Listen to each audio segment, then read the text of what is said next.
October 18, 1943, 27,000 feet above the industrial heart of Nazi Germany. The air was thin enough to freeze a man's breath in his lungs. Inside the cramped tail section of a B-17 flying fortress named Memphis Belle's Revenge, Staff Sergeant Tommy Kowalski pressed his face against the plexiglass, scanning the sky through crosshairs that had failed him 3 times that morning. His fingers were numb despite thick leather gloves. The twin 50 caliber machine guns mounted in the tail turret were loaded, primed, and ready. But ready for what? He couldn't hit anything. Below, the German countryside rolled past in patches of brown and gray. Above, contrails from the bomber formation stretched across the sky like chalk lines on a blackboard. And somewhere behind them, closing fast, came the Messerschmitts. Tommy had heard them on the radio chatter. 6, maybe 8 fighters climbing hard, hunting for stragglers. His B-17 wasn't exactly a straggler, but it wasn't keeping perfect formation either. Engine number 3 was running rough, throwing black smoke, and the pilot was working overtime just to maintain altitude. Tommy swiveled the tail guns left, then right, practicing his tracking motion for the 100th time that week. The problem wasn't mechanical. The guns worked fine. The ammunition was fresh. The turret rotated smoothly. The problem was him. Or more specifically, the problem was what he couldn't see. The tail gunner's position in a B-17 was both the most important and the most impossible job in the crew. You were the last line of defense against enemy fighters attacking from behind. You had the best field of fire, the clearest view, and the heaviest responsibility, but you also had the worst visibility.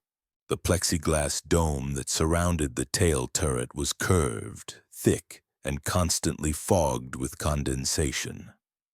Scratches from flak fragments turned it into a spiderweb of distorted light. Ice formed in the corners where the heating system couldn't reach. And worst of all, the very structure of the turret itself created massive blind spots. You could track a fighter for seconds at a time, lose it behind a support beam, then find it again in a completely different position. By then, it was usually too late. Tommy had been flying combat missions for 6 weeks. In that time, he had fired over 2,000 rounds at enemy aircraft. His confirmed kill count was 0. Not because he was a coward, not because he froze under pressure, but because he kept shooting at ghosts. He would see a Messerschmitt diving toward the formation, line up his shot, squeeze the trigger, and watch his tracers arc uselessly through empty sky. The fighter had already rolled away, repositioned, and was now attacking from an angle Tommy couldn't even see. It was maddening. It was embarrassing. And it was about to get them all killed. Because the Luftwaffe had figured out the weakness of American tail gunners. They knew about the blind spots, the visibility problems, the split-second delays. German fighter pilots were trained to exploit those gaps, to attack in coordinated waves that kept American gunners constantly guessing.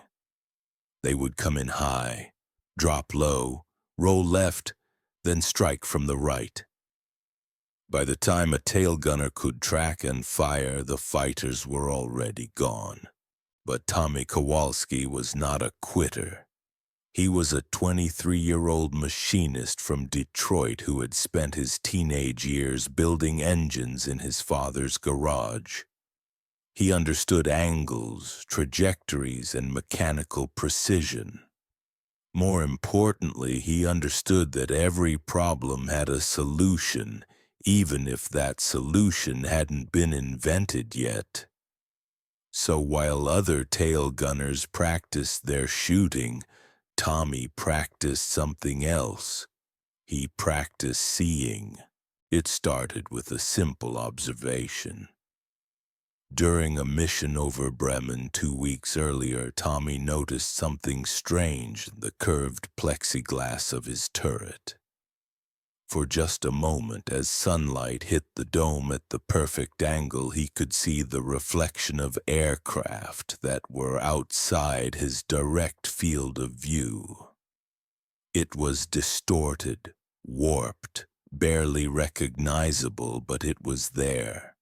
A ghost image of German fighters maneuvering behind his blind spots. Most gunners would have dismissed it as a trick of light, a distraction, maybe even a hallucination brought on by oxygen deprivation. Tommy saw it as inspiration. That night, back at the airbase in England, he sat in the crew quarters with a pencil, a notepad, and a clear glass bottle from the mess hall. He held the bottle up to the light, rotated it slowly, and studied how reflections moved across its curved surface. He sketched angles, calculated distances, and tried to understand the physics of what he had seen. The idea was wild, unorthodox, and completely against regulations. But it was also brilliant. If he could harness those reflections, control them, predict them, he might be able to see around corners.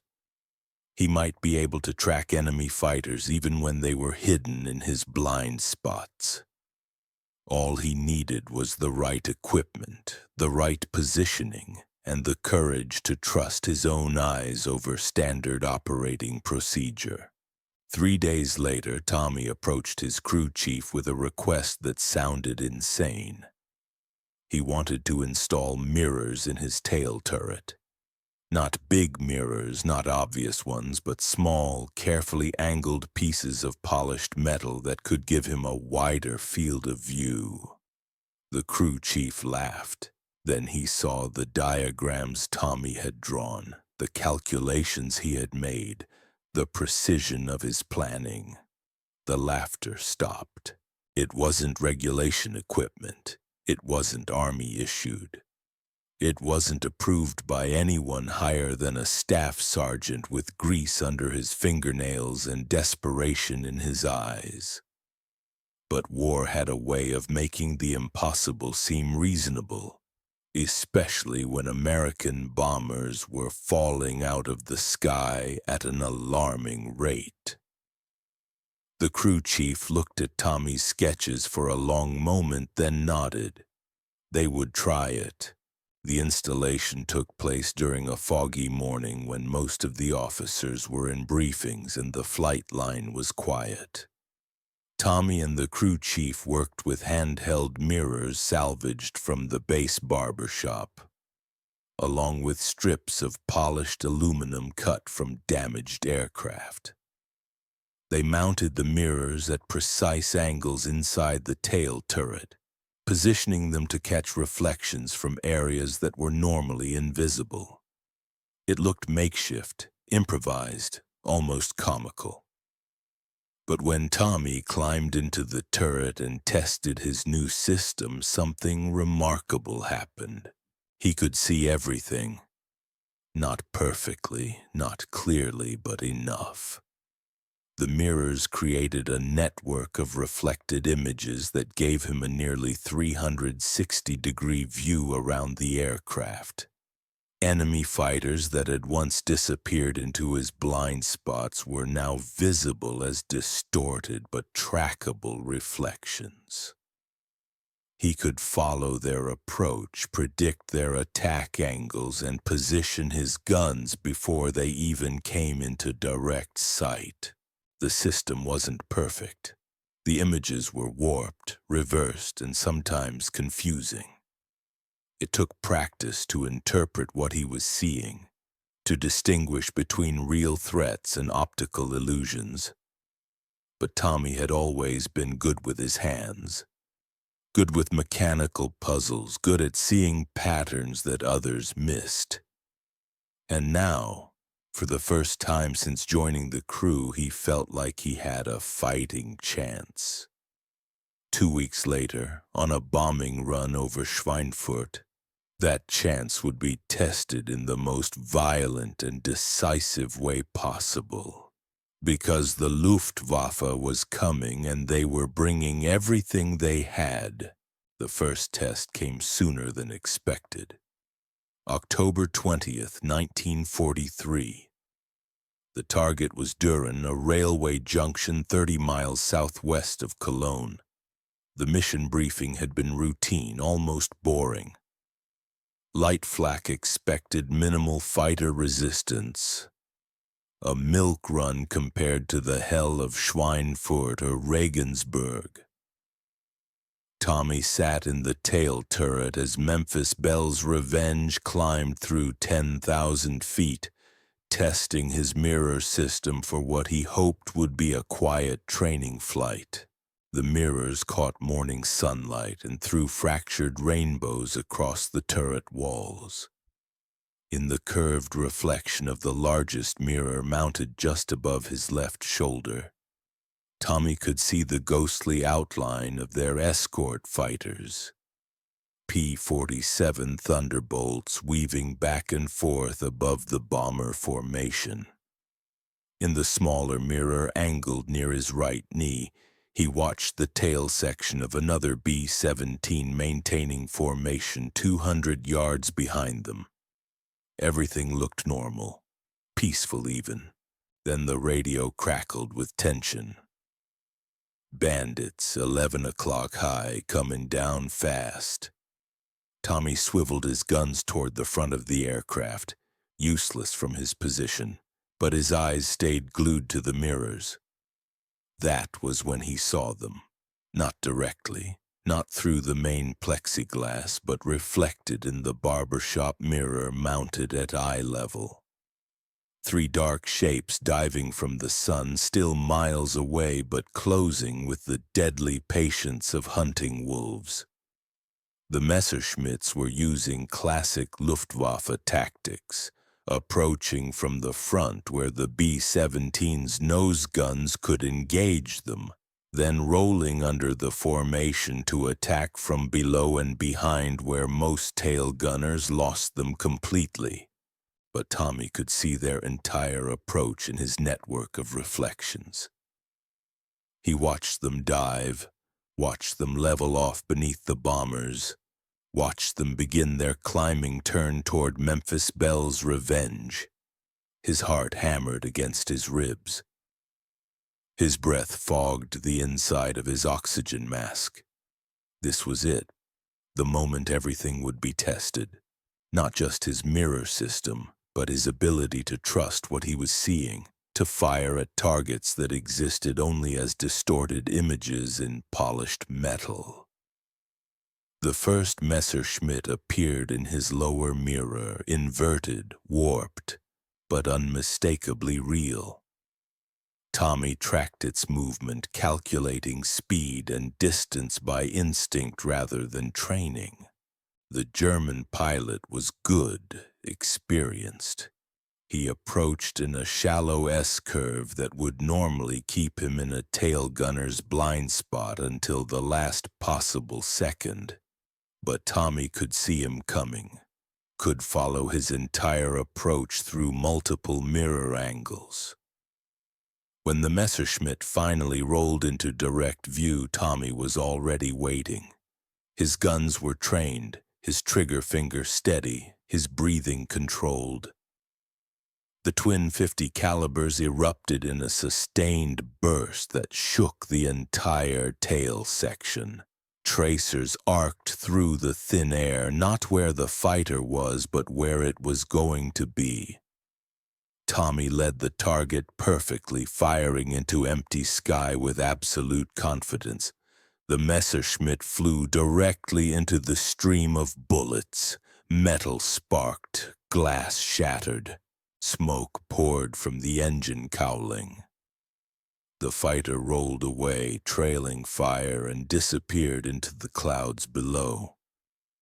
Tommy's first confirmed kill, but there wasn't time to celebrate. Two more Messerschmitts were climbing toward them, visible in his mirrors long before they would appear in normal sight. He tracked them through his reflection system, watching their approach like a chess player studying the board 3 moves ahead. When they split apart to attack from different angles, Tommy was ready for that too. The second fighter came from below and to the left, exactly where Tommy expected him. This time he fired in shorter bursts, conserving ammunition, placing his shots with surgical precision. The Messerschmitt's canopy exploded in a shower of plexiglass. The aircraft rolled inverted and dove away, the pilot either dead or unconscious. The third fighter, seeing his wingman destroyed, broke off the attack and fled toward the German border. In less than 3 minutes, Tommy Kowalski had transformed from the squadron's worst tail gunner into its most effective defender. Word spread quickly through the bomber formation. Other crews had watched the engagement, had seen the impossible accuracy of Memphis Belle's Revenge's tail guns. By the time they returned to base, Tommy's mirror system had become the most talked about innovation in the 8th Air Force. But success brought scrutiny. Within hours of landing, Tommy found himself standing at attention in front of Colonel Harrison, the group commander, trying to explain why his tail turret looked like a funhouse. The mirrors caught fluorescent light from the hangar and threw dancing patterns across the concrete floor. To most observers, it looked like the work of a madman, a desperate improvisation by a gunner who had lost his nerve. Colonel Harrison was not most observers. He was a veteran pilot who had flown combat missions over France, a man who understood that war rewarded innovation over regulation. He climbed into the tail turret himself, positioned himself behind the guns, and spent 20 minutes studying Tommy's mirror arrangement. He tested different angles, observed how reflections moved as he swiveled the turret, began to understand the genius of what he was seeing. "This is not standard equipment, Sergeant," Harrison said finally. Tommy's stomach dropped. He expected court-martial, expected to be grounded, expected his brief moment of success to end in disgrace. Instead, Harrison smiled. "This is better than standard equipment. How soon can you train other gunners to use it?" The answer was complicated. The mirror system wasn't just about hardware. It was about learning to see in a completely new way. It required spatial intelligence, the ability to interpret reversed and distorted images, the confidence to fire at targets that existed only in reflection. Not every gunner could master it, but the ones who could became legends. Tommy spent the next week training volunteers from other crews, teaching them how to read the mirrors, how to track targets through multiple reflections, how to trust their eyes when their instincts said otherwise. Some picked it up immediately. Others struggled for days before achieving the breakthrough moment when the system suddenly made sense. A few never got it at all, their minds unable to process the inverted reality of mirror warfare. But those who mastered Tommy's system became the most feared tail gunners in the European theater. Their accuracy rates tripled overnight. German fighter pilots began to avoid B-17s equipped with mirror systems, recognizing the distinctive glint of reflected light as a warning to stay clear. The innovation spread from crew to crew, from squadron to squadron, from group to group. By November of 1943, nearly every B-17 in the 8th Air Force carried some version of Tommy's mirror array. The specifications varied, the quality differed, but the principle remained the same. See around corners, track the invisible, turn blind spots into killing fields. It was battlefield innovation at its finest, born from desperation and perfected through combat. The Luftwaffe noticed the change immediately. Their kill rates against American bombers began to drop. Experienced pilots reported that Allied tail gunners seemed to have developed supernatural awareness, firing at targets they shouldn't have been able to see. German intelligence investigated captured damaged B-17s, studied the mirror installations with growing alarm. They had no counter for it because the system was fundamentally defensive, designed to level the playing field rather than gain an unfair advantage. Tommy Kowalski had simply figured out how to see what was already there, hidden in plain sight by the limitations of standard equipment and conventional thinking. His mirrors didn't create new capabilities, they revealed capabilities that had always existed. The mirrors weren't just changing individual battles, they were rewriting the mathematics of bomber warfare. Before Tommy's innovation, B-17 tail gunners averaged 1 confirmed kill for every 800 rounds fired. After the mirror system spread through the 8th Air Force, that ratio improved to 1 kill for every 260 rounds. It wasn't just about accuracy. It was about survival. Staff Sergeant Mike Rodriguez was the second gunner to master Tommy's system. A former auto mechanic from San Antonio, Rodriguez had the spatial awareness needed to interpret reflected images, but he also had something else: patience. While other gunners blazed away at the first sign of enemy aircraft, Rodriguez used his mirrors to study German attack patterns, learning to predict their movements before they made them.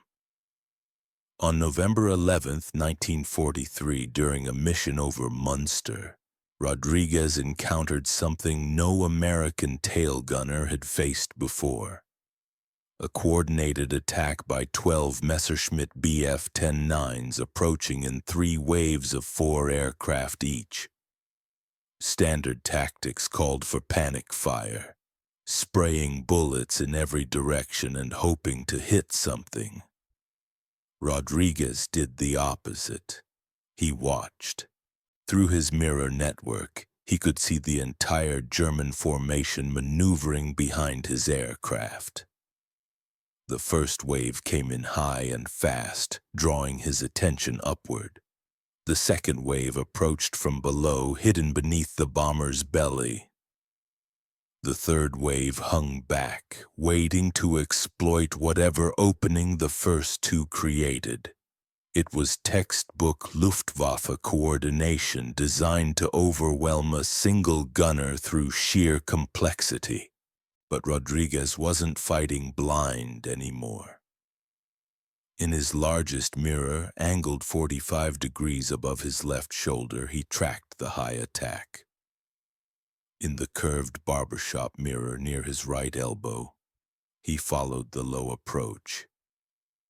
In the small rectangular mirror mounted beside his ammunition counter, he monitored the reserve formation. For the first time in aerial combat history, one man could see everything happening around him simultaneously. The German pilots had no idea they were visible. They executed their attack plan with confidence, believing they were exploiting the standard blind spots of American tail gunners. The high formation dove first, exactly as Rodriguez expected. He let them come, tracking their descent through multiple mirror angles, calculating intercept points with mechanical precision. When the lead Messerschmitt rolled into his direct field of fire, Rodriguez was already there waiting. His first burst lasted 3 seconds. 50 rounds perfectly placed. The German fighter disintegrated, its wings folding backward like a broken bird. The second aircraft in the formation tried to break left directly into Rodriguez's predicted fire zone. Another 3-second burst. Another kill. The third and fourth fighters, seeing their leaders destroyed, scattered in panic. But Rodriguez wasn't finished. While tracking the high attack through his mirrors, he had also been monitoring the low approach. 4 Messerschmitts were climbing toward the bomber's belly, invisible to every gunner except him. As they rolled up to attack, Rodriguez swiveled his turret downward, using his mirror system to maintain visual contact even when the aircraft were completely outside his normal field of view.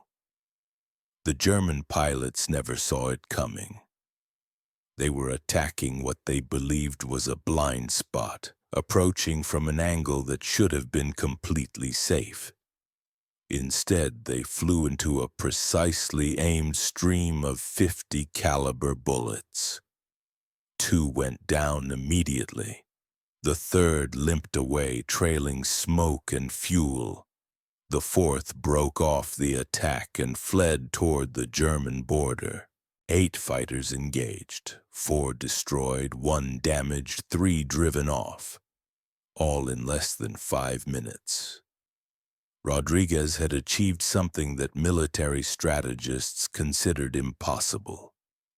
He had single-handedly defeated a coordinated fighter attack using nothing but superior observation and tactical patience. Word of the engagement reached 8th Air Force headquarters within hours. Intelligence officers studied Rodriguez's after-action report, interviewed other crew members, analyzed gun camera footage from escort fighters. The numbers were undeniable. 1 tail gunner with a mirror system had accomplished what normally required an entire squadron of P-51 Mustangs. But the real breakthrough came when they realized the psychological impact on German pilots. Luftwaffe units began reporting that American bombers seemed to have developed all-seeing tail gunners, capable of tracking multiple targets simultaneously and firing at aircraft they shouldn't have been able to detect. Morale among German fighter pilots plummeted. Attack success rates dropped. Some experienced pilots began refusing missions against heavily defended bomber formations. The mirror system was creating a force multiplier effect that went far beyond simple mechanical improvement. It was changing the fundamental dynamics of air combat, shifting the balance from attackers to defenders.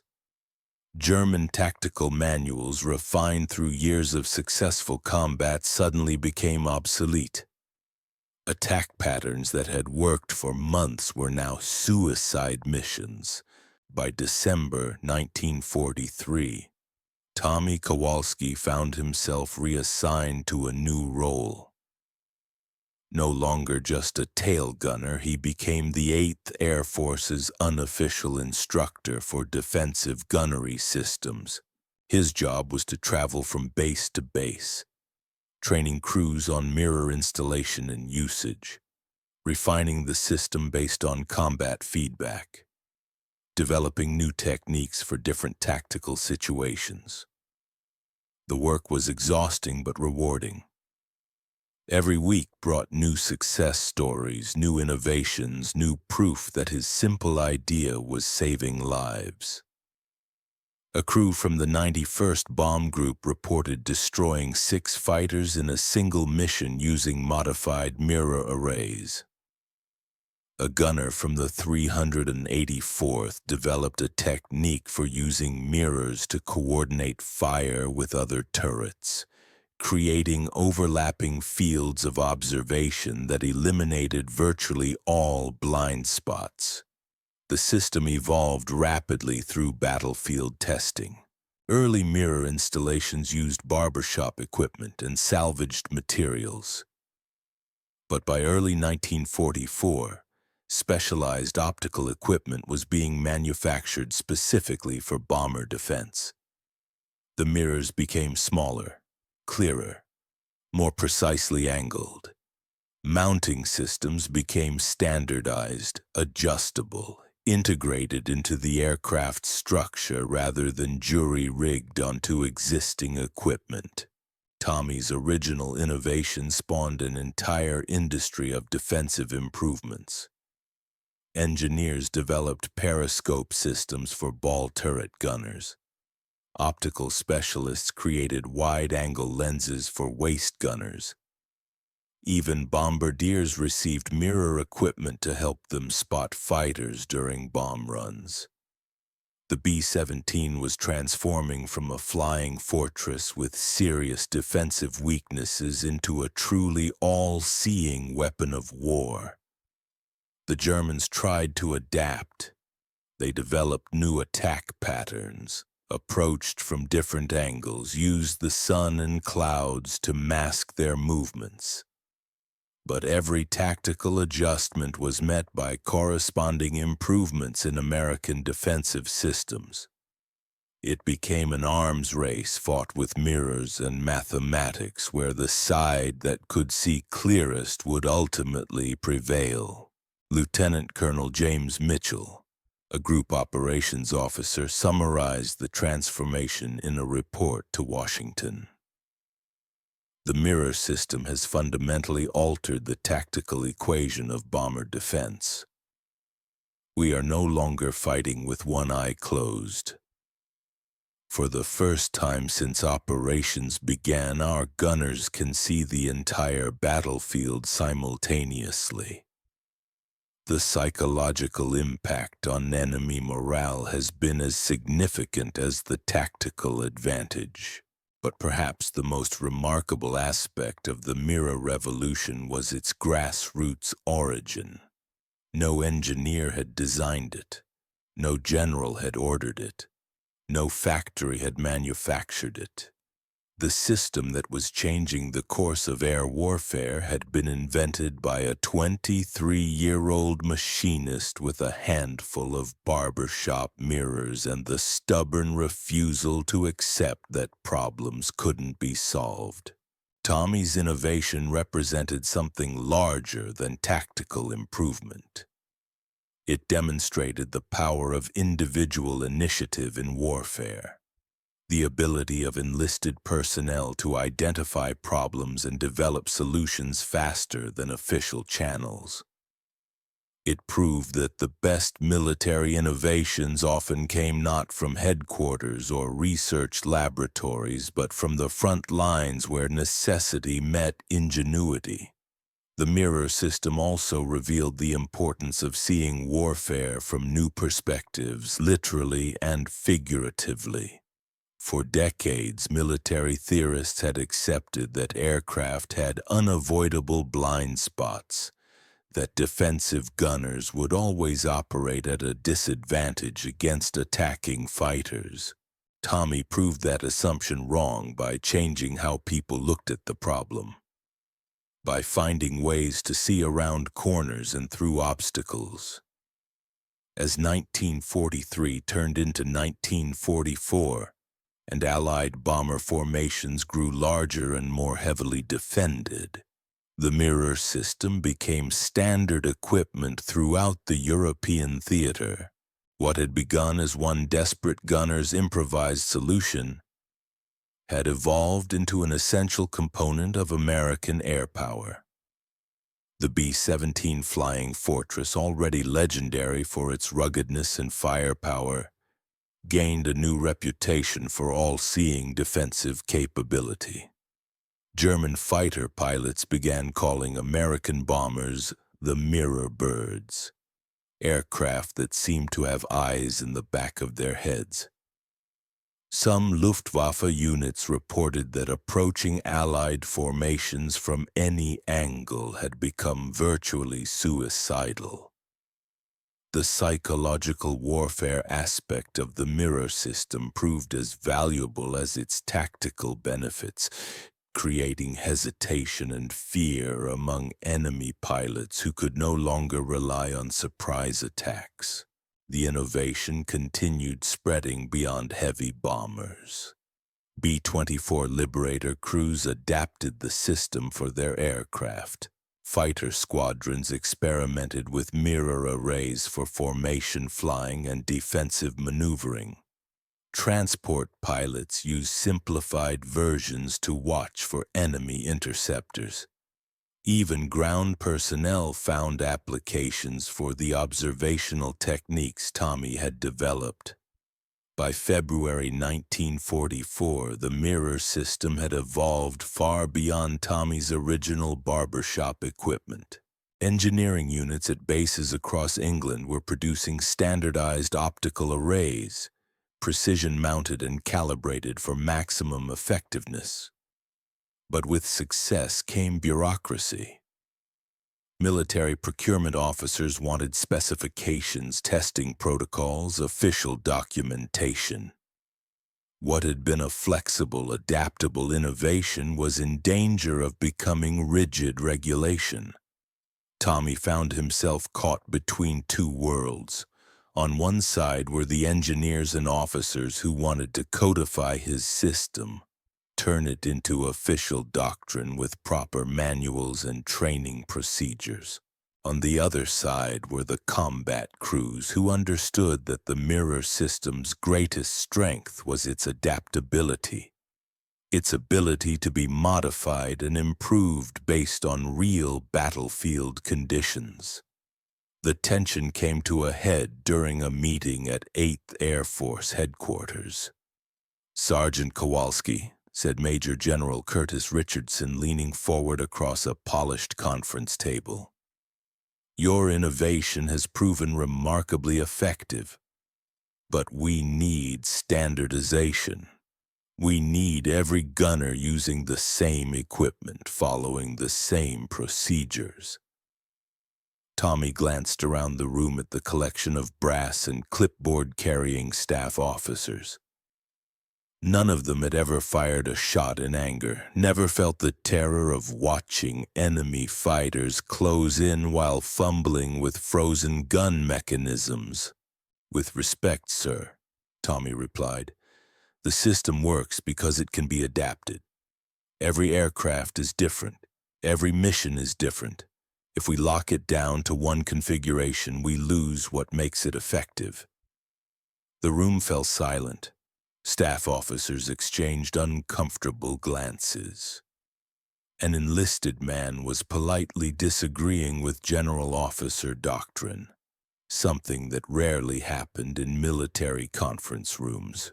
Richardson studied Tommy for a long moment. "What do you propose?" Tommy pulled out a worn notebook, the same one he had used to sketch his original mirror calculations. "Let me keep training crews directly. Let them experiment, modify, improve the system based on what they encounter. Collect their feedback and incorporate the best ideas.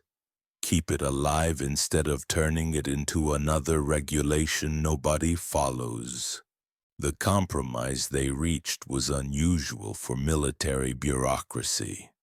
Tommy would retain authority over mirror system development and training, but he would also work with engineering units to standardize the most successful innovations. It was a hybrid approach that preserved flexibility while ensuring quality control. More importantly, it recognized that some military innovations were too important to be strangled by standard procurement procedures. The results exceeded everyone's expectations. By spring 1944, B-17 tail gunners equipped with advanced mirror systems were achieving accuracy rates that defied statistical analysis. Some crews reported kill ratios approaching 50%, numbers that would have been considered impossible just months earlier. German fighter losses over the Reich reached unsustainable levels, forcing the Luftwaffe to fundamentally rethink their interceptor tactics. But Tommy's greatest innovation wasn't technical, it was educational. He developed training methods that taught gunners to think in 3 dimensions, to visualize aerial combat as a complex geometric problem rather than a series of random encounters. His students learned to read reflections like text, to interpret distorted images with the same confidence they once reserved for direct observation. Most importantly, they learned to trust their enhanced vision even when their instincts screamed otherwise. The psychological transformation was as significant as the tactical one. Tail gunners who had once felt helpless and isolated now operated with confidence bordering on aggression. They knew they could see enemy fighters long before being detected, could track multiple targets simultaneously, could engage attackers from angles that should have been impossible. The hunted had become hunters, and German pilots quickly learned to avoid aircraft with the telltale glint of mirror arrays. Staff Sergeant Maria Gonzalez became the first female gunner to master Tommy's system. Assigned to a transport squadron ferrying supplies to resistance fighters in occupied France, she faced different challenges than heavy bomber crews. Her aircraft flew low and slow, perfect targets for German interceptors. Traditional defensive tactics relied on speed and altitude, neither of which transport planes possessed.